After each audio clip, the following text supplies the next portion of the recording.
besti. C'est Volèw, Depiw pas gen besti. Mais c'est Volèw, Depiw pas gen besti.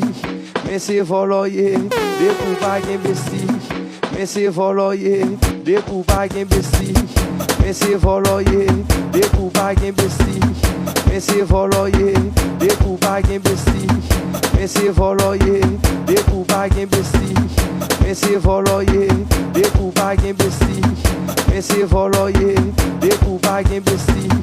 Mais c'est Volèw, Depiw pas gen besti. Mais c'est Volèw, Depiw pas gen besti. Mais c'est Volèw, Depiw pas gen besti. Mais c'est Volèw, DJ Kenn mix dans zone, vibe la changé. Mais c'est Volèw, Depiw pas gen besti. Mais c'est Volèw, Depiw pas gen besti. Mais c'est Volèw, Depiw pas gen besti. Mais c'est Volèw, Depiw pas gen besti. Mais c'est Volèw, Depiw pas gen besti. Mais c'est Volèw, Depiw pas gen besti. Mais c'est Volèw, Depiw pas gen besti. Mais c'est Volèw.